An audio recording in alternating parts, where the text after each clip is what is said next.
Hello students, मैं अमर सिंह, प्राध्यापक अर्थशास्त्र, आपका मेरे चैनल साथ स्टडी एट होम पर स्वागत करता हूं। इस चैनल के माध्यम से आपको अर्थशास्त्र जैसा महत्वपूर्ण सब्जेक्ट ऑनलाइन करवाया जाएगा। अर्थशास्त्र की अगर हम बात करें तो ये रोजगार से जुड़ा हुआ सब्जेक्ट है। सरकारी क्षेत्र में Indian economic services, planning commission, NABARD, central secretariat और जितने भी बैंक्स हैं उनमें इस सब्जेक्ट से संबंधित जॉब्स आपको मिलेंगी। और जो प्राइवेट सेक्टर है उसमें बिजनेस एनालिस्ट, फाइनेंशियल एनालिस्ट और डाटा एनालिस्ट के रूप में भी आपको रोजगार के अवसर मिलते हैं। तो इस चैनल के माध्यम से हम अपने सब्जेक्ट को आपके लिए आसान बनाएंगे, उपयोगी बनाएंगे और उम्मीद है कि ये जो प्रयास है वो आपके लिए लाभदायक होगा। अगर आपके कोई सुझाव हैं तो वो अपेक्षित हैं, आप उनको भेज सकते हैं। धन्यवाद। अध्याय 7 उत्पादन के नियम, इसका जो थर्ड पार्ट है इसमें आज आपको पैमाने के प्रतिफल टॉपिक कंप्लीट करवाया जाएगा। तो पैमाने के प्रतिफल और कारक के प्रतिफल के बीच में हम पहले अंतर समझ चुके हैं, जो पार्ट 1 था इस चैप्टर का। तो आज इसमें हम करेंगे पैमाने के प्रतिफल। तो पैमाने के प्रतिफल क्या है कि पैमाने के प्रतिफल का संबंध सभी कारकों में समान अनुपात में होने वाले परिवर्तनों के फलस्वरूप कुल उत्पादन में होने वाले परिवर्तन से है। अब पहले हमने किया था कारक के प्रतिफल डिटेल में। कारक के हमने 3 प्रतिफल किए थे, कारक के बढ़ते प्रतिफल, कारक के समान प्रतिफल और कारक के घटते प्रतिफल। यहां पर हम कर रहे हैं पैमाने के प्रतिफल। अब जो कारक के प्रतिफल था वो थी अल्पकालीन धारणा, क्योंकि उसमें कुछ साधन स्थिर थे और कुछ साधन परिवर्तनशील थे। जबकि पैमाने के प्रतिफल क्या है, ये है एक दीर्घकालीन धारणा, यानी कि यहां पर सभी के सभी साधन क्या है, परिवर्तनशील। सभी साधनों में परिवर्तन किया जा सकता है। तो दीर्घकाल में कोई भी साधन स्थिर नहीं है, सभी परिवर्तनशील हैं। इसलिए सभी में अनुपात में परिवर्तन संभव है। तो सभी में एक ही अनुपात में परिवर्तन करने से जो परिवर्तन कुल उत्पादन में आएगा उसको हम क्या कहते हैं, पैमाने के प्रतिफल। अब पैमाना क्या है? पैमाना होता है माप, ठीक है ना। पैमाना क्या, पैमाना लिया आपने, जैसे बोला जाता है जब साइंस की लैब में आप देखते हैं पैमाना क्या है, कितना क्या मापा, कौन से बीकर से मापा आपने। तो पैमाने का मतलब है माप, आकार। तो इसका बढ़ जाना, आकार का बढ़ जाना। अभी तक हमने क्या किया था कारक के प्रतिफल में कि आकार नहीं बढ़ा था, वही कंपनी थी, उतनी ही फैक्ट्री थी, उसमें सिर्फ हमने मजदूर लगाए, बाकी सब जो स्थिर साधन थे वो उतने के उतने थे। क्योंकि कम समय में नया भवन खड़ा करना, नई फैक्ट्री खड़ी करनी और नई नई मशीनें लेके आना ये संभव नहीं हो पाता। तो इसलिए वहां पर सिर्फ हमने जो चीज परिवर्तन किया जा सकता था जिसमें श्रमिकों की मात्रा में, उसमें हमने अंतर किया और देखा कि उससे हमें कितना फायदा मिला। ठीक है।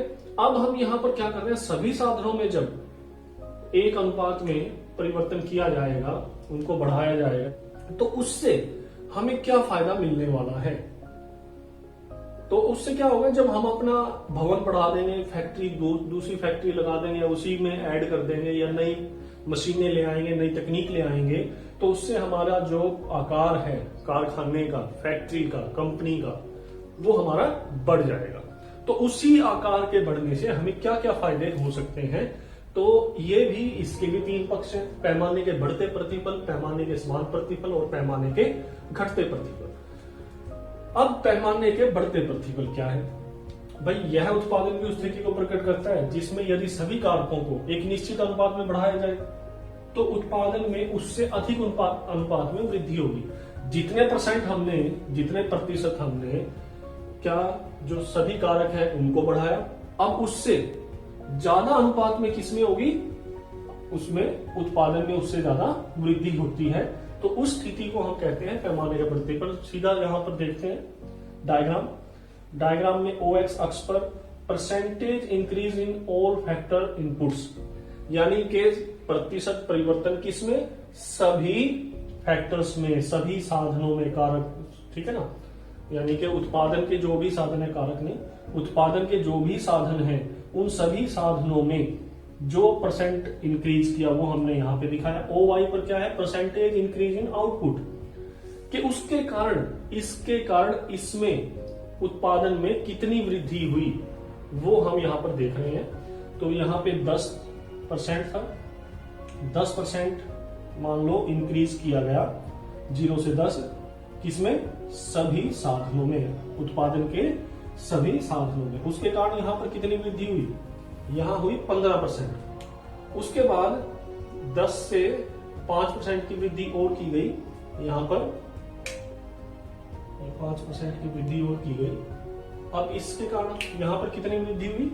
10% की, ठीक है, 15 से 25। तो यानी कि जितनी हमने इसमें वृद्धि की उससे ज्यादा वृद्धि हमारे आउटपुट में हुई। तो इसको हम कहेंगे पैमाने के बढ़ते प्रतिफल के जितना हम अपने साधनों में वृद्धि कर रहे हैं उससे ज्यादा वृद्धि हमारी किसमें हो रही है? उत्पादन में हो रही है, आउटपुट में हो रही है। पहले 10 थी तो ये 15, फिर ये 15 हुई तो ये 25 हो गई। अब ये जो इसको बढ़ाने का सबसे आसान तरीका क्या है, ये सब, और इसको याद रखने का, ये हमेशा 45 डिग्री से ज्यादा का कोण बनाएगी यहां पर, ठीक है। ये कोण 45 डिग्री से ज्यादा का होगा। तो जब ज्यादा का होगा तो ये होगा पैमाने के बढ़ते प्रतिफल। जब आगे देखेंगे हम, जब 45 का होगा तो समान, और जब 45 से कम का होगा तो पैमाने के घटते प्रतिफल। अब ये पैमाने के बढ़ते प्रतिफल क्यों है, क्यों मिलते हैं हमें पैमाने के बढ़ते प्रतिफल? तो इसका सीधा सा कारण क्या है भाई, शुरू में हमें क्या होता है, फायदे ज्यादा हो और नुकसान कम हो। यानी कि हमारी जो लागत है, प्रति इकाई जो लागत है उत्पादन करने की, वो कम हो। और वो कम क्यों होगी? तो वो कम होती है आंतरिक किफायतें और बाहरी किफायतें। यानी कि शुरू में किफायतें का मतलब क्या होता है?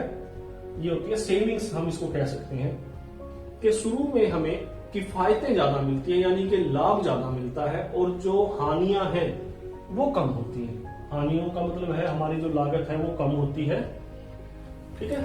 तो आंतरिक किफायतों के कारण लागत कम हो जाती है, क्योंकि हमारी जो वो है, हमारी जो हानियां हैं वो शुरू में कम होती हैं। किफायतें ज्यादा हैं यानी कि लाभ ज्यादा है और हानियां कम हैं, तो उसके कारण प्रति इकाई जो लागत है उत्पादन करने की वो कम है।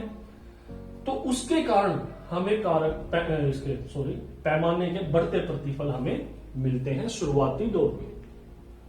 अब पैमाने की आंतरिक किफायतें और पैमाने की बाहरी किफायतें, यानी कि इन किफायतों को भी दो भागों में बांटा जाता है, पैमाने की आंतरिक किफायतें और पैमाने की बाहरी किफायतें। ज्यादातर जो बात हम करते हैं वो पैमाने की आंतरिक किफायतों के उसमें संदर्भ में ही करते हैं, क्योंकि ये तो उद्योग के उसमें होगी भाई, उद्योग से जो सारे उद्योग के बढ़ने के कारण, पैमाना बढ़ने के कारण जो फायदे होते हैं, लेकिन जो वो कंपनी खुद करती है उसके कारण उसको जो फायदे मिलते हैं वो होती है आंतरिक किफायतें। तो पैमाने की आंतरिक किफायतें क्या है?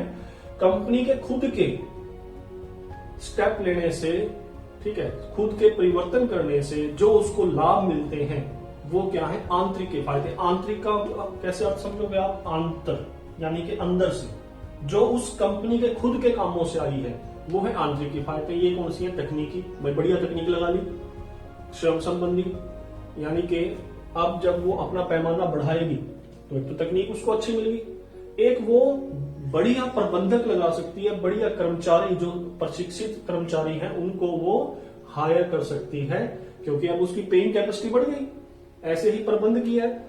यानी कि वो अच्छे प्रबंधक, भाई कोई जैसे IIM से जिसने MBA कर रखी है उनको अब ये लगा सकती है, क्योंकि ये पैसे पे कर सकती है, इसका जो पैमाना है वो बढ़ चुका है वित्तीय। जब इसका पैमाना, इसका आकार बढ़ेगा तो ये अपने जो जिनसे इसको लोन लेना है उनसे बार्गेनिंग कर सकती है और इसको सस्ती दरों पर लोन मिल सकता है। क्रय विक्रय संबंधी बड़ा काम हो चुका है भैया इसका, तो ये कच्चा माल जो है वो सस्ती दरों पर उठा सकते हैं, क्योंकि बल्क में उठाना है, ज्यादा कच्चा माल उठाना है तो सस्ता मिल जाता है। विक्रय संबंधी, जब कंपनी का नाम हो जाता है तो इसको अपना सामान बेचने के लिए अब कम कमीशन देने की आवश्यकता होगी, तो कम कमीशन देने की आवश्यकता होगी तो इसका मतलब इसकी लागत कम हो गई। जोखिम संबंधी, अब सीधा है मोर रिस्क मोर प्रॉफिट, ये आपने कहावत सुनी होगी। तो ये ऐसे कामों में भी अपना पैसा लगा सकती है या ऐसी तकनीक में अपना पैसा लगा सकते हैं जिसमें कुछ जोखिम है, क्योंकि अब इसका जो आकार है वो बढ़ चुका है, तो ये जोखिम लेने में सक्षम है। तो ये है किफायतें। अब है बाहरी किफायतें, कि भाई बाहरी किफायतें क्या है। बाहरी किफायतें ये हैं कि जो पैमाना बढ़ने से पूरे उद्योग को मिलती है, यानी उस उद्योग का आकार बढ़ने से उस उद्योग की सभी फर्मों को जो फायदे मिलते हैं, किसी ये एक फर्म के परिवर्तन करने से उसको नहीं मिलेंगे। यानी कि कोई एक फर्म कोई परिवर्तन करती है, स्टेप उठाती है, उसके कारण ही ये फायदे मिल रहे हैं। ये फायदे किसके कारण मिल रहे हैं? जब उद्योग बढ़ चुका है, उद्योग का आकार बढ़ चुका है, तो उसके कारण सभी फर्मों को ये लाभ होंगे। किसी एक फर्म को ये नहीं होंगे, ये सभी को होंगे। ये सिर्फ एक फर्म को होंगे जिसने वो कदम उठाए हैं, जिसने वो नई तकनीक अपनी लगाई है, जिसने अच्छे प्रबंधक वहां पर लगाए हैं, ठीक है, जो जिसने जोखिम उठाए, ये सिर्फ उसको होंगे। लेकिन ये सभी उस उद्योग की सभी फर्मों को होंगे। और ये कैसे हैं? उत्तम परिवहन। अब जब उद्योग बड़ा हो गया, बहुत सी फर्में हो गई, वो एक जगह पर स्थापित हुई, तो वहां पर जो सरकार है वो भी उत्तम परिवहन की सुविधा प्रदान करेगी। जैसे होता है ना, इंडस्ट्रियल एरिया डेवलप कर दिया। अब इंडस्ट्रियल एरिया डेवलप करने का क्या मतलब है कि सरकार ने ही इंडस्ट्रियल एरिया काट के अलग से और उसको डेवलप करके इंडस्ट्रीज को दे दिया कि भाई आपको मशक्कत ना करनी पड़े, आपको सारा काम कराया मिल जाए, बस आप यहाँ पे आओ और अपनी यूनिट लगाओ। तो परिवहन का जो, अब परिवहन बहुत जरूरी है भाई, कच्चा माल लेके आना है, तैयार माल जो मंडी है, मार्केट है, वहां तक भेजना है। सहायक उद्योगों की स्थापना। अब जो भी उद्योग लगाया जाता है वो सारे का सारा जो सामान है वो खुद तो नहीं बनाता, उसका बहुत सा जो काम सामान है, छोटे छोटे कल पुर्जे हैं, वो दूसरे उद्योगों से आते हैं। तो जब पैमाना बढ़ता है तो उसके साथ ही जो सहायक उद्योग होते हैं, जो उससे संबंधित छोटे छोटे जो कल पुर्जे बनाते हैं, उनकी भी वहां पर आसपास ही स्थापना होने लग जाती है। जैसे मान लो मारुति है, अब मारुति कार बनाती है, लेकिन मारुति सारे के सारे पुर्जे तो नहीं बनाती ना, तो वो बहुत सी जो पुर्जे हैं उसके मारुति के, वो दूसरी उनसे लेती हैं, छोटी इकाइयों से। तो उस प्रकार की इकाइयां वो आसपास ही डेवलप होने लग जाती हैं, तो उसको वो सामान लेने में समस्या नहीं होती। कच्चे माल की उपलब्धि, भाई जब बड़े उसमें, जब उसको कच्चा माल प्रदान करने वालों को ये पता चल गया कि वहां पर ये उद्योग स्थापित हो चुका है, वहां पर इस उद्योग की ज्यादा इकाइयां हैं, तो वो वहां पर खुद भी कच्चा माल पहुंचा सकता है। तो यानी कि इन सभी इकाइयों को कच्चा माल लेने में कोई परेशानी नहीं आएगी। बैंक, वहां आसपास बैंक भी खुल जाएंगे, वो अपनी ब्रांचेस खोल देंगे, या उन कंपनियों से वो संपर्क करेंगे, वहां पर एटीएम खोल देंगे, तो उसके कारण उनको सस्ती दरों पर वो लोन भी प्रोवाइड करवाएंगे। ऐसे श्रमिकों के अंदर जो भी बाहर से आ रहे हैं, कुशल हैं, अकुशल हैं, उन श्रमिकों को पता है कि हमारी डिमांड कहाँ पर है, तो वो वहां पर जाएंगे जॉब के लिए, आसपास वो रहेंगे। तो इसलिए वहां उन इकाइयों को, उन उद्योगों को, उन फर्मों को श्रमिक लेने में भी कोई समस्या नहीं होती। आसानी से उनको श्रमिक कुशल और अकुशल दोनों मिल जाते हैं। प्रशिक्षण केंद्र आसपास ही उस काम से संबंधित प्रशिक्षण देने वाली इकाइयां खुल जाएंगी, तो उससे क्या है, जो श्रमिकों की कुशलता है वो बढ़ेगी। और चालक शक्ति, जैसे बिजली वगैरह का सही प्रबंधन है, तो वो भी यहाँ पर हो जाएगा। तो ये है हमारा पैमाने के बढ़ते बढ़ते। इसके बाद है पैमाने के समान प्रतिफल। तो पैमाने के बढ़ते प्रतिफल के बाद पैमाने के समान प्रतिफल, तो इसकी डेफिनेशन देखिए, बिल्कुल एज इट इज है, इसमें थोड़ा सा परिवर्तन करना है और आपकी डेफिनेशन तैयार। मैंने भी सिर्फ यहाँ पर एक शब्द ही बदले हैं, यहाँ पर और यहाँ पे। यह उत्पादन की उस स्थिति को प्रकट करते हैं जिसमें यदि सभी कारकों को एक निश्चित अनुपात में बढ़ाया जाए तो उत्पादन में उसी, अब ये देखिए, उसी अनुपात में वृद्धि होती है। तो कुछ भी चेंज नहीं है, सिर्फ यही है कि जितने प्रतिशत हमने कारक और साधन बढ़ाए, उत्पादन के साधन बढ़ाए, उतनी ही प्रतिशत या उसी अनुपात में हमारा उत्पादन बढ़ गया। तो अब इसको कैसे दिखा सकते हैं हम? ये दिखाया जा सकता है आसानी से।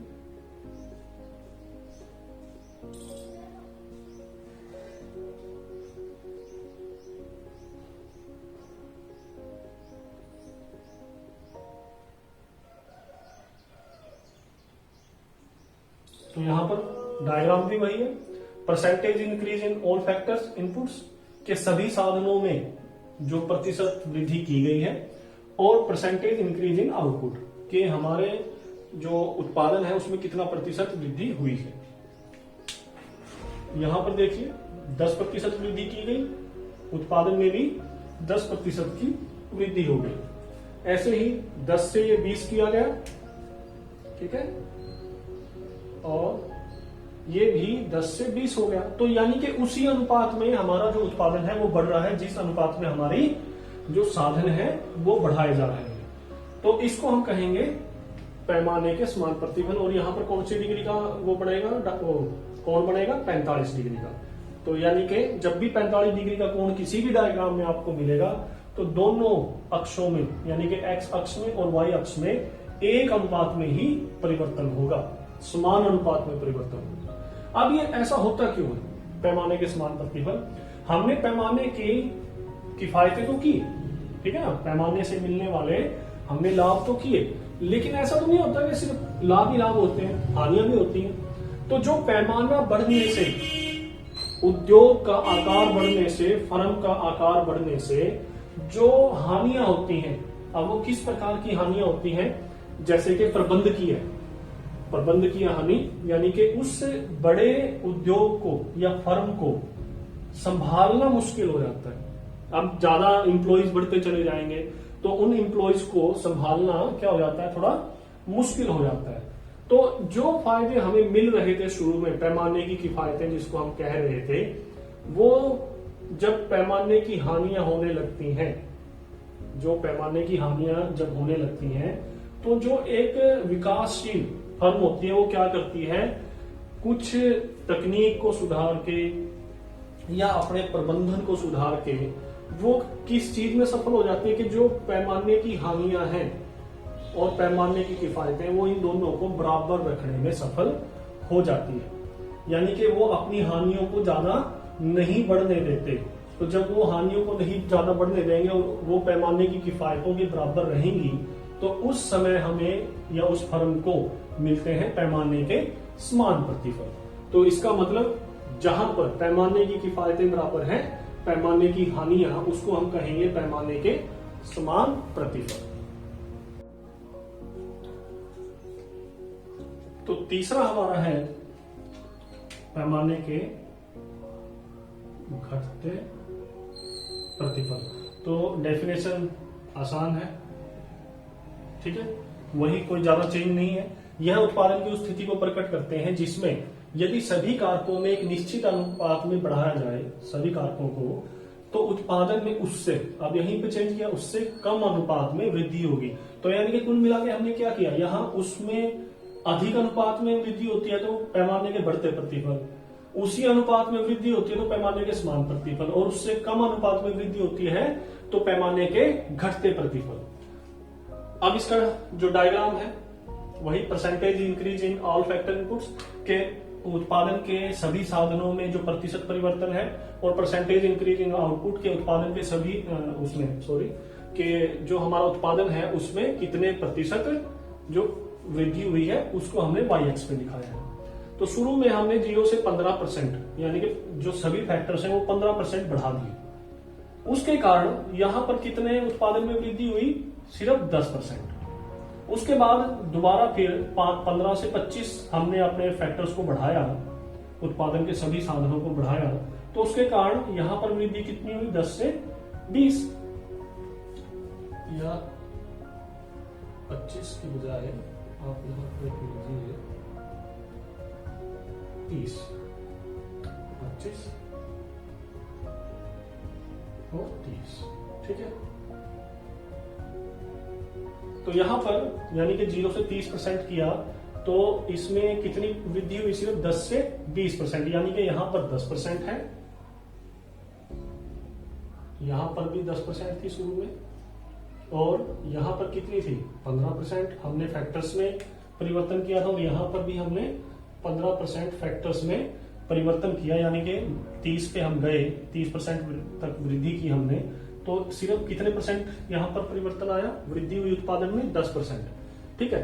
तो इसको हम कहेंगे पैमाने के घटते प्रतिफल या ह्रासमान प्रतिफल। और इसको अगर आप ध्यान से देखें तो ये 45 डिग्री से कम का आपका यहाँ पर कोण बनाएगा। तो 45 डिग्री से ऊपर है, जो मैंने आपको बताया था वो क्या है, हमारे पैमाने के बढ़ते प्रतिफल। जब 45 डिग्री की लाइन है तो पैमाने के समान प्रतिफल, और जब यहाँ पर सीधी लाइन कर लीजिए, और जब ये 45 डिग्री से कम की लाइन है, ठीक है,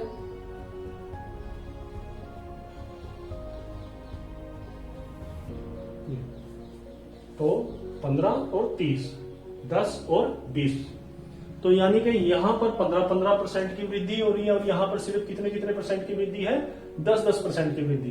तो ये क्या हुआ, 45 डिग्री से कम की लाइन बनेगी, और इसको हम कहेंगे पैमाने के घटते प्रतिफल या पैमाने के ह्रासमान प्रतिफल। अब ये ऐसा होता क्यों है? पीछे हमने किया था पैमाने के समान प्रतिफल में कि पैमाने की किफायतें बराबर है पैमाने से मिलने वाली हानियां। तो वो उसको, जो विकासशील फर्म है, वो उसको कहीं ना कहीं समान रखने में सफल हो रही थी। लेकिन एक ऐसा समय भी आएगा जब वो उन हानियों को कंट्रोल नहीं कर पाएगी, वो हानियां बढ़ने लगेंगी। तो जब वो पैमाने की जो हानियां हैं वो बढ़ जाएं, ठीक है, और जो उनकी किफायतें हो रही थी, पैमाने से जो किफायतें मिल रही थी वो उससे ज्यादा हो जाए, तो सीधी सी बात क्या होगी कि उसको लाभ की बजाय क्या होने लगेगा, यानी कि उसको ज्यादा फायदे की बजाय क्या होने लगेगा, कम फायदा होने लगेगा। तो इसको हम कहेंगे पैमाने के घटते प्रतिफल। अब पैमाने की जो हानियां हैं वो भी दो प्रकार की हैं, ठीक है, पैमाने की आंतरिक हानियां और पैमाने की बाहरी हानियां। वैसे ही आंतरिक जो हानियां हैं वो क्या होंगी, जो हमने शुरू में किया था, यानी कि अगर उसकी जो तकनीक है वो अपडेटेड नहीं है, जो उसके श्रमिक हैं वो श्रमिक कहीं ना कहीं आपस में ही उनका समन्वय नहीं है, जो प्रबंधक हैं वो उस पैमाने को संभाल नहीं पा रहे। तो इसके कारण क्या है, उसको सारी की सारी जो पैमाने की जो आंतरिक हानियां हैं वो आने लग जाएंगी। उसकी जो निर्णय लेने की प्रोसेस है वो इतनी कम्बरसम हो चुकी है, इतने स्टेप उसके हो चुके हैं ऑर्गेनाइजेशन में कि उसको निर्णय लेने में देरी हो जाती है, जिसके कारण उसको नुकसान उठाना पड़ता है, और उसी के कारण वो जोखिम उठाने में भी उतना सक्षम नहीं रह पाती फर्म। तो इसके कारण उसको आंतरिक हानियां उठानी पड़ सकती हैं, और इन्हीं आंतरिक उसमें हानियों के कारण उसके जो प्रतिफल हैं वो कम होने लगते हैं। ऐसे ही जब वो अपना आकार बढ़ाएगा, उसका जो सामान है वो दूर दूर तक जाने लगेगा, क्योंकि उसका उत्पादन बढ़ेगा। तो उत्पादन जब बढ़ेगा तो उसको ज्यादा कच्चे माल की जरूरत पड़ेगी, तो वो कच्चा माल भी उसको दूर से लेके आना पड़ेगा, तो उसकी जो लागत है वो बढ़ जाएगी। ऐसे ही उसको दूर दूर की मंडियों तक अपना सामान पहुंचाने पड़ेगा, तो उस समय भी उसकी जो डिलीवरी जो कॉस्ट है वो बढ़ जाएगी। तो इस प्रकार से आंतरिक हानियां उसके प्रतिफल को कम करती हैं। बाहरी हानियां क्या होंगी भाई, एक जगह पे वो बहुत सी फर्में लगी हुई हैं, आकार बड़ा हो चुका है, तो ट्रैफिक जैम, प्रदूषण, उसके कारण प्रदूषण होने के कारण जो उसके श्रमिक हैं, कर्मचारी हैं, उनकी जो प्रोडक्टिविटी है, उत्पादकता है वो कम हो जाएगी, क्योंकि प्रदूषण से क्या होता है, बीमारियां ज्यादा होती हैं। ट्रैफिक जैम होने से क्या होगा, जो डिलीवर सामान को मंडियों तक पहुंचाने में देरी होगी, ठीक है, लागत बढ़ेगी, क्योंकि उसमें गाड़ियों में खड़े हुए तेल ज्यादा लगेगा। इसी प्रकार जो वहां पर भीड़ भाड़ हो जाएगी, गंदगी फैलेगी, तो ये सारी चीजें क्या है, उसकी हानियों को बढ़ा देंगी, प्रतिफल को कम कर देंगी।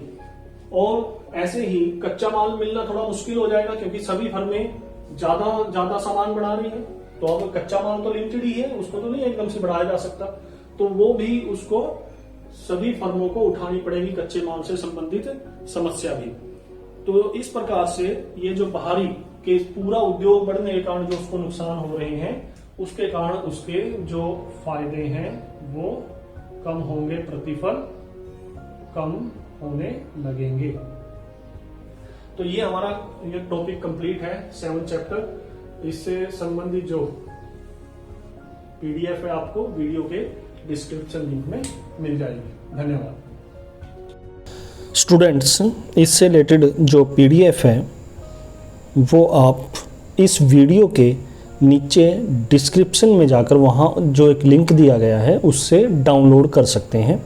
ये जो भी आपको नोट्स प्रोवाइड करवाए जा रहे हैं ये हरियाणा बोर्ड और दूसरे बोर्ड्स में जो क्वेश्चंस आ चुके हैं उनके बेस के ऊपर ही आपको ये क्वेश्चन करवाए जा रहे हैं। और 2017, 18, 19 और 20 के जो प्रश्न पत्र हैं वो लगभग इनमें कवर हैं।